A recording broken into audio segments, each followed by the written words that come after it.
A Mil foi impiedosa com Willum e não deu chance de redenção, amigos. Acima disso, Makoto tem se controlado de maneira surpreendente, tendo bastante paciência com situações não muito favoráveis a ele, principalmente quando o assunto é o diretor da academia. Também temos muita coisa rolando pela cidade que o anime teve que resumir tudo para caber no episódio, mas que é claro, eu vou falar tudo o que acontece para vocês, principalmente uma cena do Rude que parece ser bem interessante, já que pelo que deixa a entender, a Tomoe queria perguntar alguma coisa para Makoto e teve que deixar ele bêbado para isso. Mas antes de continuar com isso, já se inscreve no canal se você não for inscrito ainda, rapaziada. Tem muita gente que assiste aqui e não é inscrita, então pô, já assistiu meu canal antes, curte meu conteúdo ou é novo aqui no canal, me dá uma chance só, se inscreve aí e acompanhe por um tempinho. Se você não gostar, tranquilo, mas eu sei que você vai gostar. Deixe você também para apoiar o vídeo e agora vamos para o episódio. Vamos começar com a conversa de Rude com Tomoe, onde ele perguntaria para ela como está a situação sobre algo que a Tomoe queria falar com o Makoto. Nesse caso, ele fala que ele arrumou alguma coisinha para colocar na bebida, que é uma coisa muito rara e escassa, que existe pouco disso, e que Tomoe precisaria disso e ter o Makoto mamadíssimo para conseguir perguntar alguma coisa para ele, nos mostrando que era um assunto delicado que ela não tinha confiança em abordar sem estar nessa situação.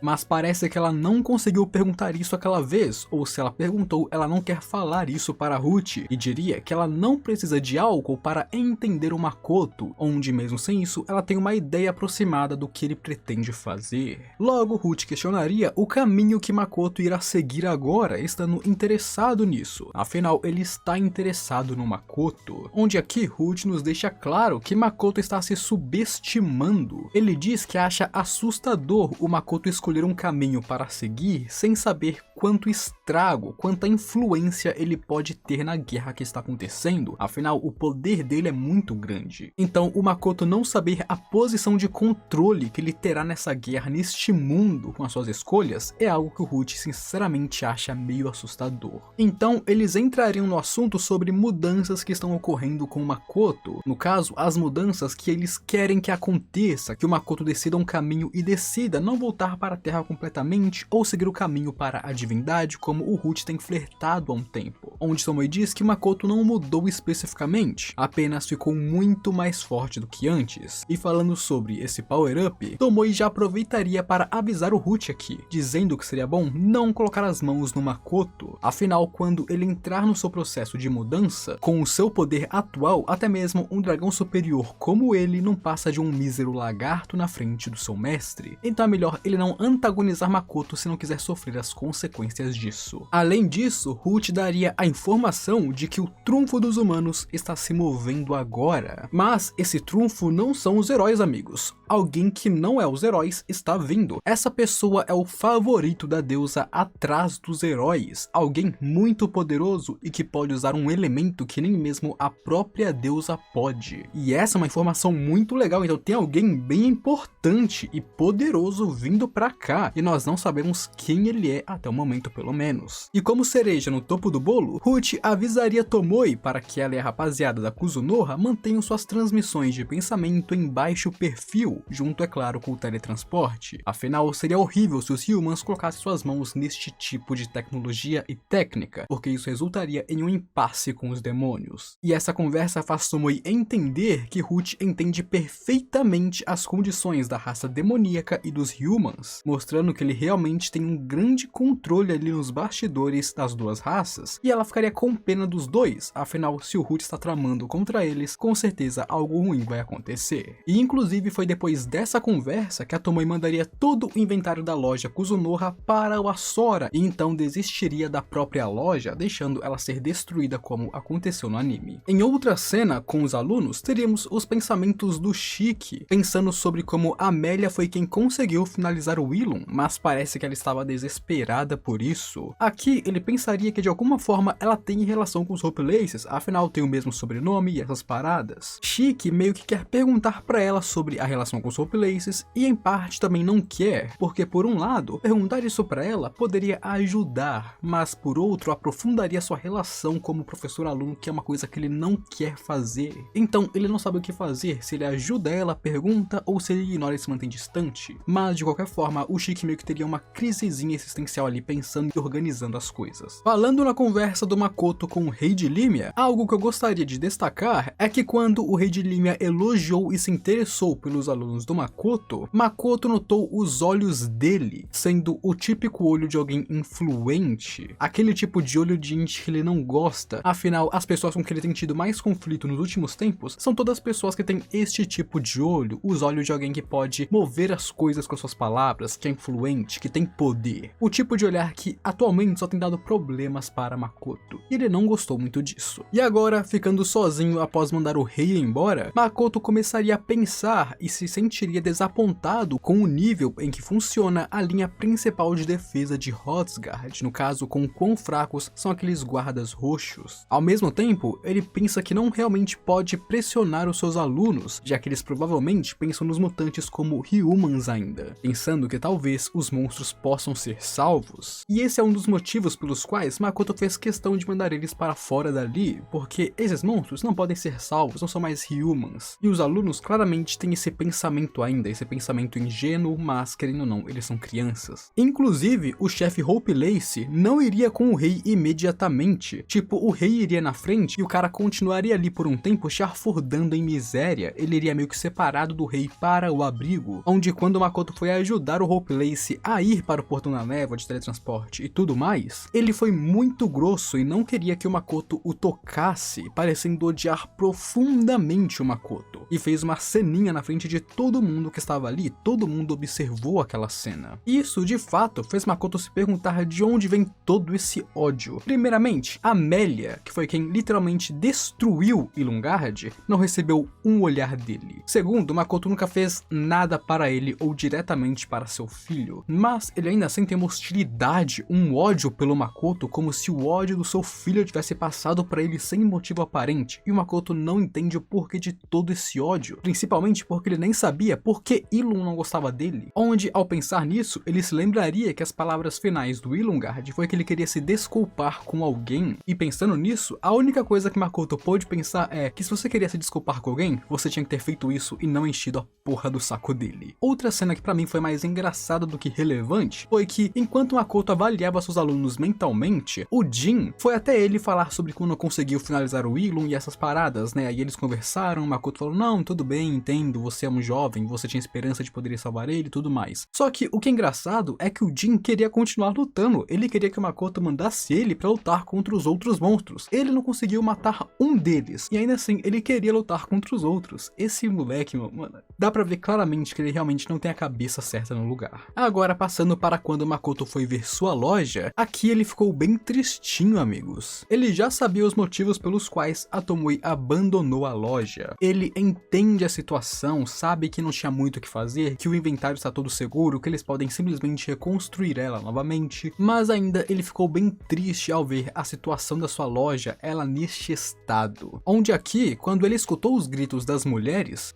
ele não reconheceu ela como as mulheres do Distrito Vermelho como aconteceu no anime. Mano, no anime eu ri muito. Ele tá lá, ele escuta o grito, oh meu Deus, essa é a voz das mulheres do Distrito Vermelho. Mas, rapaziada, não foi assim que funciona. O Makoto escutou vozes, começou a seguir essas vozes e então falou, nossa, está vindo da avenida do Distrito Vermelho. E então ele foi até o bordel para ajudar as garotas que estavam sendo atacadas pelo mutante. Mas não, ele não reconheceu as vozes de primeira e falou, nossa, os bordéis, deixa eu ir salvar elas. Não, porque ele não frequenta esse tipo de lugar. Onde, inclusive, ele questionaria o porquê de ter um mutante na rua dos bordéis, já que não é um local muito inteligente de se atacar de maneira estratégica. estratégica. Nesse caso, o Makoto está tentando achar um padrão dos ataques, de onde os mutantes foram gerados e essas coisas. Onde aqui veio somente que talvez nem mesmo a Rona tivesse controle da ativação dessa magia. Muito possivelmente, ela espalhou esses remédios para pessoas próximas de locais alvos, ou seja, ela definiu alguns locais específicos e ali naqueles locais ela começou a distribuir o remédio. Então ela não controlou onde as pessoas iam se transformar, mas tentando fazer com que as pessoas se transformassem naqueles lugares. E por causa disso, obviamente, aconteceram alguns erros, como algumas pessoas transformando em lugares que normalmente não deveriam ter sido, como aqui a Rua dos Bordéis. E quando ele chegou nas mulheres, o mutante que ele encontrou, na verdade, foi um mutante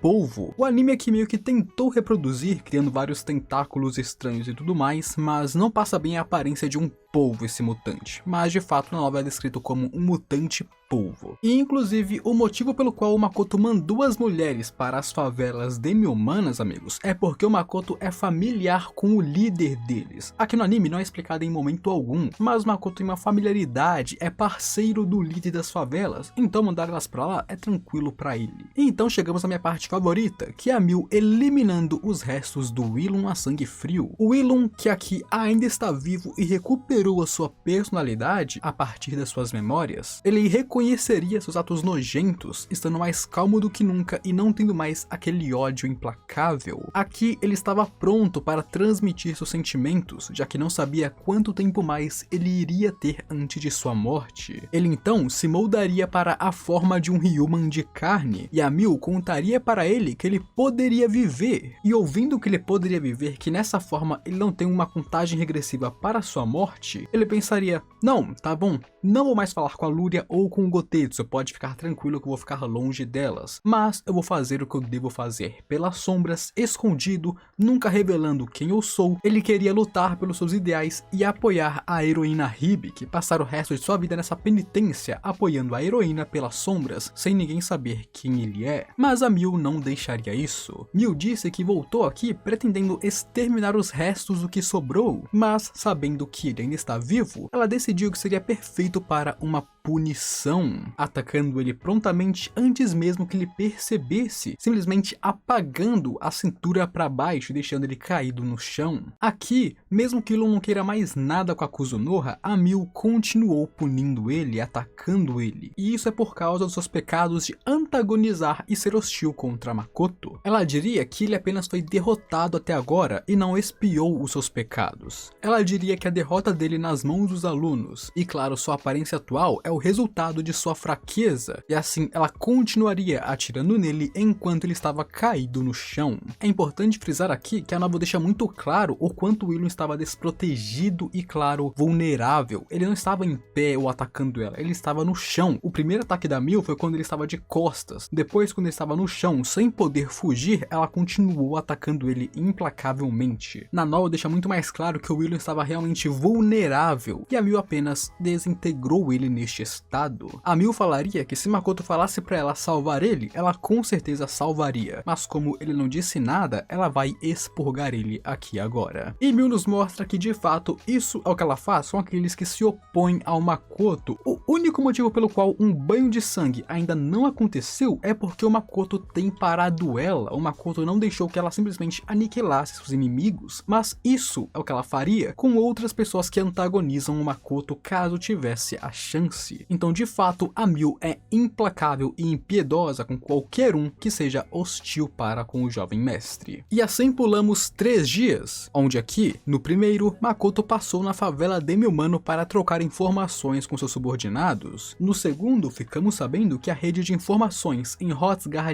caiu. Eles não podem mais entrar em contato com as pessoas da própria cidade ou de outras cidades. Eles estão literalmente isolados e sem conseguir transmitir coisas. Onde vem daqueles dispositivos que estavam escondidos e que são a causa de tudo isso, o Makoto sentiu a vontade de destruir eles ao pensar no quanto trabalho que os demônios tiveram para os plantar. E de fato, o Makoto poderia tranquilamente destruir todos esses dispositivos e habilitar de volta as transmissões para que os Humans pudessem voltar a usar elas. Mas Tomoe pediu que, se ele fosse fazer isso, que fizesse após os seus movimentos, porque no momento eles são os únicos que podem usar transmissões de pensamento, então eles têm essa vantagem, eles podem usar isso a seu favor. Então, se for para deixar os Humans voltarem a usar isso, que faça depois dos seus planos. Outro acontecimento bem importante é o aumento dos mutantes, onde parece que até mesmo mutantes nasceram dentro dos lugares seguros, ou seja, pessoas que estavam nos locais de evacuação se tornaram esses monstros e causaram caos nesses mesmos locais, o que é muito perigoso e ruim para os Humans. Onde ele também ouviu dizer que a Guilda dos Mercadores, sob Rembrandt e Zara, criou unidades para proteger a cidade, provavelmente por causa dos danos causados às lojas e companhias, e Makoto ficou muito feliz ao ouvir isso, até mesmo se sentindo mal, mas ele estava feliz que as lojas e mercadores estavam tendo prejuízos e sendo atacados. Agora, o gato gigante com quem Makoto se encontrou é na verdade o responsável pela favela, onde os dois são bem próximos graças aos remédios. Normalmente é a Ares ou a Aqua que faz a intermediação entre eles, mas de vez em quando os dois se encontram na própria loja do Makoto, sendo o gato um grande cliente da Kuzunoha, afinal esses remédios são muito úteis na favela onde as pessoas realmente precisam. E é por isso que o Makoto tem um contato próximo com os demi-humanos e com a favela, porque ele ajuda eles são clientes dele e ele valoriza eles. Onde aqui Makoto pensou que talvez, usando essa situação, eles poderiam subverter a relação dos demi-humanos com os Humans, mas Bor, o gato, pensa que isso seria muito difícil, afinal este pensamento é muito enraizado na sociedade, mas ele tem esperança de usar essa oportunidade para trabalhar essa conexão entre eles, mesmo que não seja subverter, mas diminuir a relação de ódio e hostilidade, já seria muito bom para os demi-humanos. E agora, por último, o Makoto partindo para se encontrar com o diretor, e o principal motivo do velho estar muito bolado e, claro, irritado com o Makoto é, na verdade, uma questão de orgulho, rapaziada. Não apenas Makoto criou alunos extremamente poderosos que não estão lutando contra os mutantes, eles estão evacuados, mas o próprio Makoto é uma potência por si só e ele não está sob o comando do diretor, já que até agora ele não tem obedecido o diretor, fazendo evacuações e ajudando as outras pessoas. Enquanto, por outro lado, o corpo roxo do diretor está apenas sofrendo fatalidades e perdendo território, não sendo nem um pouco fortes o suficiente. E claro, acima de tudo isso, ele não está preocupado com a academia, com os alunos, com os cidadãos, ele está preocupado com a sua própria segurança e isso está claro para todo mundo ver. E porque ele fala muito mais do que o necessário, Makoto ficou bem irritado com ele, mas obviamente se segurou porque este não é o momento para brigar. E agora o Makoto irá para o nordeste da cidade, que é o local onde a guilda mercantil está, e ele está muito ansioso sobre o seu encontro com Zara, sem saber o que vai esperar ele nessa reunião, ou claro, talvez nessa colaboração. Agora, eu quero que você comente aqui embaixo o que você achou do episódio, amigos. Você gostou deles? Pra mim, a minha parte favorita foi a da Mil, sem sombra de dúvidas, mas eu quero que você comente aí embaixo qual foi sua parte favorita e do que você gostou mais, e claro, o conteúdo cortado que você talvez mais gostou de ver. Além disso, eu venho lhes apresentar novamente ao meu canal Diogo Lacerda, meus amigos, um canal que eu comecei a fazer e que tem um conteúdo de anime também, mas um pouco diferenciado deste que nós vemos no Grid Animes e ficou muito legal. Eu convido você a assistir ele e dar aquela chance pelo menos. E ele é o primeiro link que está na descrição e eu vou tentar colocar nos comentários fixados. E se você assistiu até aqui, pô, se inscreve aqui no canal, certo? Se você assistiu esse vídeo inteiro, de alguma coisa você gostou, e se você gostou, meu amigo, você tem o dever de se inscrever aqui no canal e me dar essa ajuda, esse apoio, porque você sabe que eu preciso da sua inscrição, porque ela me ajuda demais aqui no meu trabalho. Então, se você não for inscrito ainda, me dá essa chance, me dá essa moral e se inscreve aí para me apoiar. Deixa o gostei também para apoiar o vídeo e mostrar pro YouTube que você gostou dele. E agora, eu